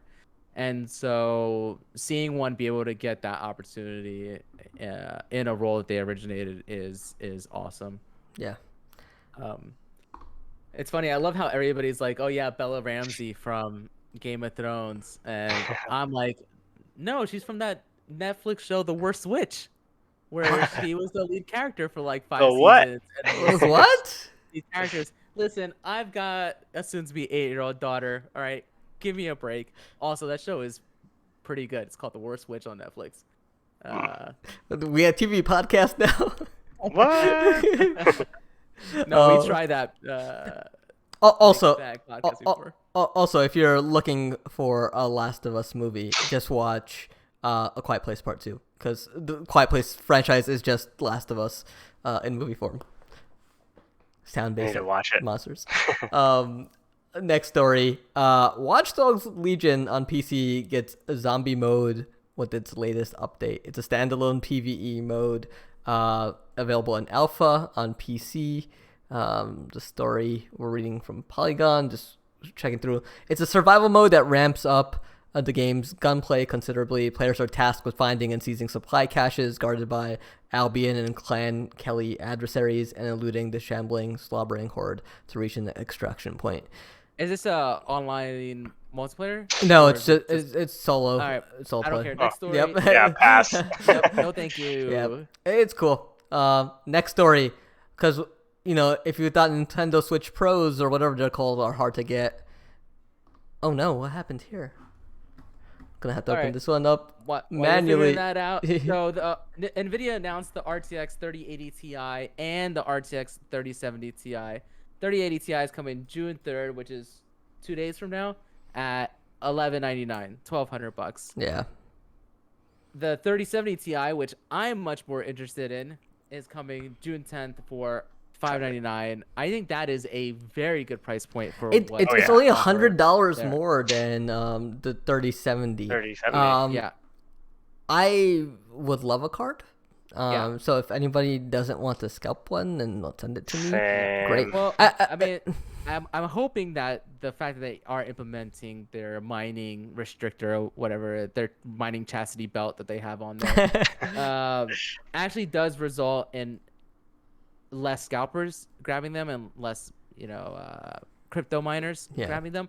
But it doesn't even matter because at this point there's so many people like you and I who are hungry just for cards for ourselves for Yeah. PC gaming that there's no way these things last. I'm going to be disappointed by Newegg's stupid shuffle system that they have for the next 6 months. Yeah.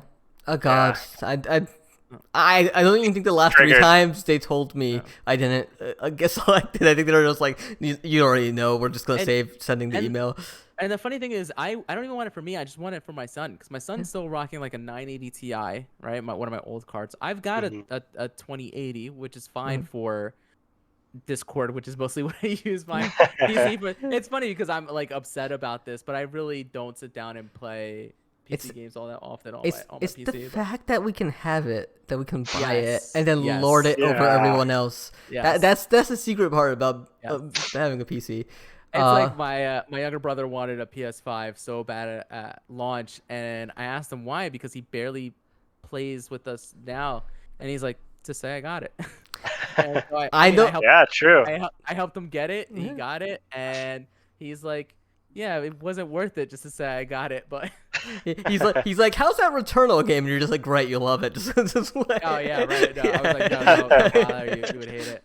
Yeah. No. The thing that already bugs me about this story is the 3080 Ti is the MSRP is 1,200 on it, and I looked at 3080 cards just the other day on eBay, and they're going for $3 grand Oh my God. already. And like, I think released for what, like 700-800 for 800-900 for the 3080 before the tariffs kicked in. Yeah, I think it was like $899. Yeah.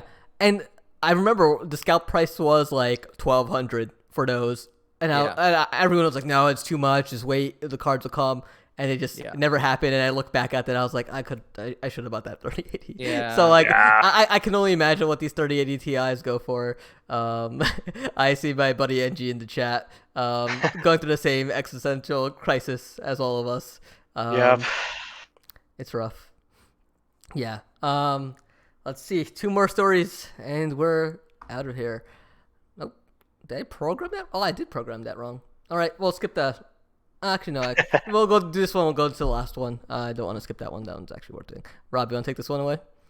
Yeah, yo, if you skip this one of all No. of them, like, Okay, so it was announced that in celebration of Pride Month, that all 3 episodes of Tell Me Why are free on uh, Xbox and on Steam, if I'm not mistaken.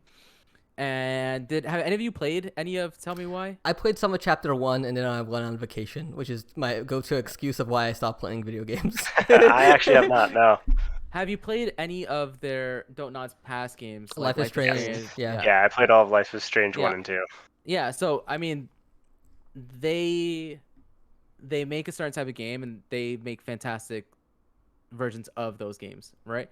And so I started playing Tell Me Why when it launched, and then I didn't go on vacation, but I think something else popped up, or maybe it was just the draw of Apex. I mean, we're at a point now where it's tough for me to get on and just play a single player game. Actually, that's been the one benefit of having PlayStation 5 is because I don't have that many friends who have it. I go on there, I don't see a friends list full of people, so I can just play single player stuff. That being said, I think I finished all the way through the first chapter, and immediately when I finished that first chapter, which was fairly recently, I was like, I gotta play this game. I gotta finish it. I gotta get into the second chapter because it does hook you. Mhm. Have I played the second chapter? No, 'cause I went back to Apex, but I will. And so, I mean, listen, it's free. Go and play it. Like Yeah. honestly, Yeah. especially if you haven't played any of their stuff before, just go and give it a shot. Yeah, it's free on Xbox consoles, Windows 10, and Steam. I think Don't has. I think as earlier in the day, only the first episode was showing up on Steam as free, but Don't has said just the store will update, and the second and third chapters will be free as well. So yeah, if you definitely like Life is Strange, highly recommend it. And yeah, play through them. I think it's only a couple hours for each chapter. So Yeah, I think I beat the first chapter in like 2.5 hours. yeah, So. And it's only three chapters, right? 3 Yeah, chapters. episodes. Yeah. All right, you want to talk about this last one? I yeah. saw this earlier. I like. All right. So this brings together the internet as we round this podcast out. Do you know BTS, the biggest boy band and musical group in the world? Do you know Chicken Nuggets? And do you know Among Us? Everything about this last year has amalgamated into a $34,000 chicken nugget in the shape of an Among Us character. To the disbelief of even the Among Us developers. I don't even know what it's at now. Let's take a look. It's at $39,000. What are we? So, This is the next crypto. It's just yeah, chicken it's a nugget shape. McNugget from the BTS meal, Yes. shaped like an Among Us character. Yeah. Let's take a look at this eBay listing. All we need is for it to be the next skin in Fortnite, and we've hit the like superfecta of crossover events, right? Of 2020, 2021 pop culture media. There's still 2 days left on this. Yeah. Item bidding. will be frozen and then air sealed to ensure freshness with secure shipping method. Do note the food product has an average expiration of 14 days and will be delivered prior to expiration. Authentic Among Us shaped chicken McNugget that originated from BTS combo meal. I love it. Like they have it in like a Ziploc bag. Where is this shipping from? Whoever wins this has to eat it. They have to. They have to eat it. Do you see the third photo with all those sauces? They have to. Yeah. That was a Szechuan sauce. Okay, that Rick and Morty throwback that caused a nightmare at McDonald's across the nation. Oh God. Yeah. So yeah, everyone just buy. If you got 40K and you want a Among Us chicken nugget, go for it. It's funny, Bilal. I didn't realize you had 39K laying around, but if that's the top bid, you know how it goes. Listen, all we need to do is sell one 3080 Ti and we'll have it. Exactly. Yeah, that's true. So 2 nights from now, we'll stock. We'll create our bots. I can figure out bots, right? I can figure out Stream Deck, sort of.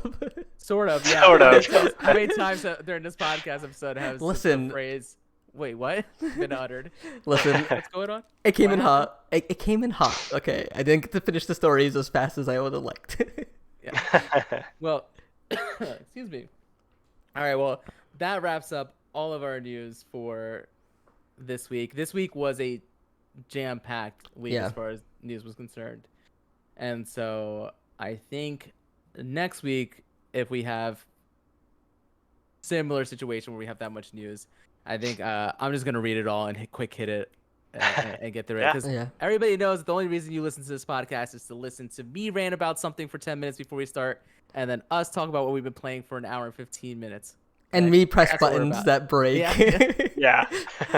No, I appreciate everyone that came out. We actually have viewers this week, which is nice. Woo! Having a chat has been nice as we grow this out. Race, thank you for joining us. I know Of this was, course. and I promise next week to lead up time to getting this all situated. Will it require a car taking out power to a house, Discord changing the scenes on me at the last second. Love it. Yeah. Yeah, the lead up and the behind the scenes of all of this is Glorious. much more Yeah. than you would, much more than you would anticipate for Yeah. something like this. Rob's So, makeup artist that called being quits. said, all right, listen, it's funny because I started drinking wine and I was like, oh my god, it looks like I have lipstick. So I was like dipping behind a little bit.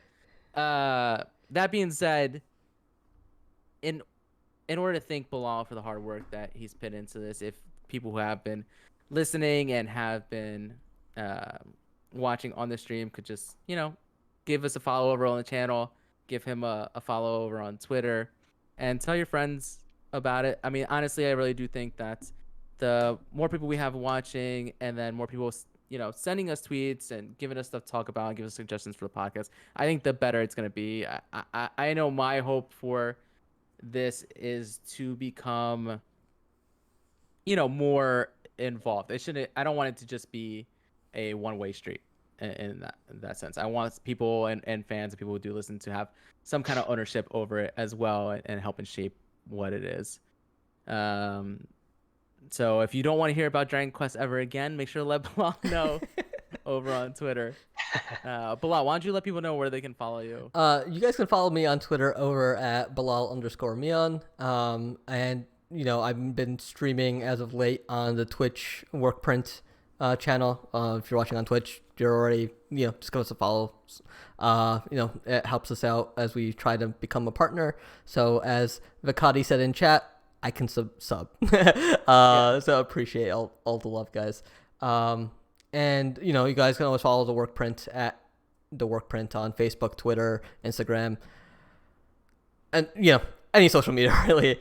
And Race, how about you? What are you up to in the next coming days? What projects are you working on, and where can people follow you?